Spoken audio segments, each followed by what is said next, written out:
Perkenalkan, kami dari kelompok 10 dalam program Permata Youthpreneur 2023 akan mempresentasikan pitch deck dari kelompok kami untuk aplikasi Farmart. Kelompok kami sendiri terdiri dari Tasya, Kafemi, Yenis, dan saya sendiri. Sebagai latar belakang, masalah dari aplikasi kami yaitu yang pertama, penurunan omset pedagang di pasar tradisional. Seperti yang terlihat dalam dokumentasi yang saya ambil sendiri, banyak toko-toko yang tutup di pasar tradisional dan juga hanya sedikit pembeli yang datang di pasar tradisional. Yang kedua, ada petani yang tidak mendapatkan omset maksimal dari hasil panennya. Yang ketiga adalah waktu belanja yang tidak fleksibel bagi pembeli.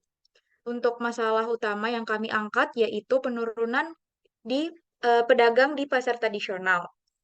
Solusi yang kami tawarkan yaitu aplikasi kami Farmart sebagai jembatan antara pedagang dan juga pembeli. Yang pertama, pedagang bisa menjangkau lebih banyak pembeli karena produk-produk yang ditawarkan oleh pedagang bisa diupload secara online dan diakses lebih banyak pembeli. Dan juga yang kedua yaitu pedagang bisa mengunggah produk dan memperbarui stok dengan lebih mudah serta cepat. Dan yang terakhir, dari aplikasi kami juga terdapat fitur laporan penjualan produk yang lebih akurat bagi pedagang. Dan nantinya, problem dan solution kami akan lebih dijelaskan pada desain proses. Berikut preview dari aplikasi kami sebagai produk-produk utama atau halaman utama yang kami tawarkan di sini yaitu pada halaman beranda dan juga daftar produk. Dan yang terakhir adalah halaman semua pesanan yang masuk ke pedagang. Dan durasi pengerjaan aplikasi kami yaitu 21 Oktober hingga 2 November 2023.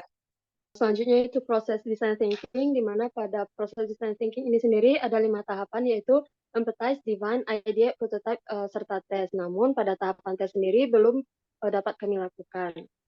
Selanjutnya pada tahapan empathize, di sini kami melakukan wawancara dasar dengan penjual di toko pasar tradisional, serta wawancara dengan petani, dan observasi daerah sekitar mereka tinggal, dan juga di sini kami mengasumsikan diri sebagai pengguna.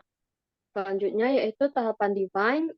Di sini kami menentukan pain points, salah satunya yaitu toko di pasar tradisional mengalami penurunan omset hingga mengalami kebangkrutan, dan juga semakin bertambahnya saingan pasar tradisional akibat warung bahan segar yang buka di sekitar daerah semenjak adanya pandemi. Selanjutnya, untuk menjawab pain points tadi, kami menentukan define how might we, yaitu bagaimana cara kita dapat meningkatkan omset di pasar tradisional dengan cara yang lebih menarik dan efektif, sehingga dapat menciptakan nilai tambah bagi toko di pasar tradisional agar dapat bersaing dengan warung bahan segar yang ada. Tahapan selanjutnya yaitu ideate. Di sini kami ingin menampilkan beberapa fitur seperti registrasi dan login sebagai seller, fitur pengiriman tambah produk, beranda notifikasi, fitur search, produk and kategori, konfirmasi, fitur sort, pesanan, chat, serta fitur dompet penjual. Untuk tahapan selanjutnya atau tahapan terakhir dari design thinking yang kami lakukan yaitu prototype, di mana tujuan prototype ini yaitu untuk memodalkan ide menjadi desain marketplace untuk dapat diujikan kepada pengguna. Tahapan ini sendiri melalui proses yaitu alur pengguna dan hi-fi prototype. Selanjutnya yaitu user persona. Di sini ada Bapak Poltak, usia 30 tahun, yang merupakan pedagang di pasar tradisional yang berada di Medan.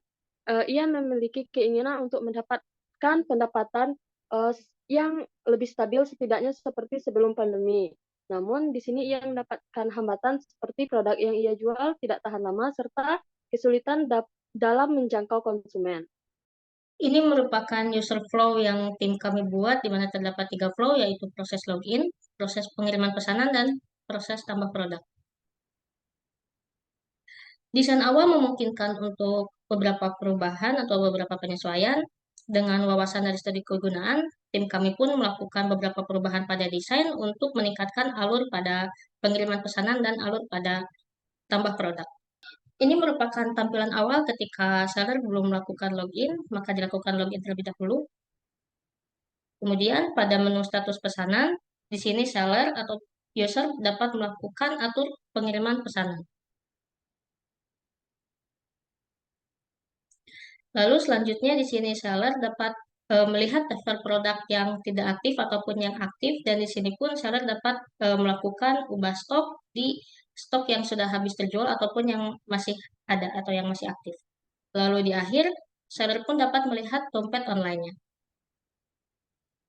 Selanjutnya itu sumber pendapatan dari aplikasi Farmat. Yang pertama ada iklan, yaitu menjual ruang iklan kepada penjual untuk mempromosikan produknya di Farmat. Kemudian ada premium, menawarkan langganan premium kepada pelanggan dengan manfaat tambahan seperti pengiriman gratis, akses eksklusif ke fitur tertentu, dan iklan secara gratis. Kemudian ada layanan konsultasi, menawarkan layanan konsultasi kepada penjual tentang praktik penjualan yang lebih baik.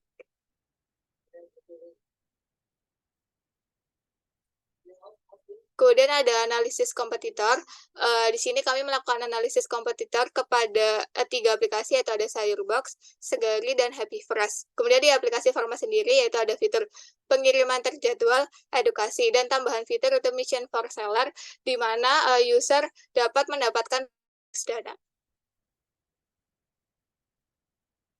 Kemudian ada potensi pasar dari Farmat yang pertama itu ada total addressable market, omset penjualan sayur dan buah yang mengalami penurunan dan pemasaran produk yang hanya dilakukan di sekitar rumah saja. Kemudian ada serviceable viable market. Aplikasi Farmat adalah aplikasi yang dapat memasarkan sayur dan buah ke seluruh daerah di Indonesia. Kemudian ada serviceable obtainable market, petani dan penjual sayur di pasar tradisional yang ingin memasarkan produknya di marketplace aplikasi Farmat memudahkan user untuk melakukan penjualan produknya.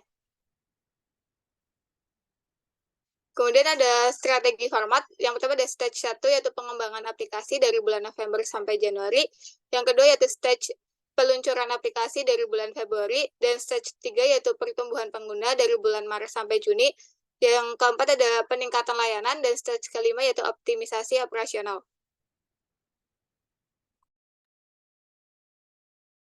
Selama pembuatan aplikasi Farmart, kami mempelajari bagaimana kerjasama tim bisa menyelesaikan pembuatan aplikasi mobile kami. Dimulai dari menentukan masalah apa yang akan diangkat, pembagian tugas, serta saling memberi masukan. Setiap proses desain yang kami kerjakan menyelaraskan sesuai dengan kebutuhan pengguna, sehingga platform digital yang dibuat layak dan bermanfaat. Sekian presentasi dari kelompok kami. Terima kasih.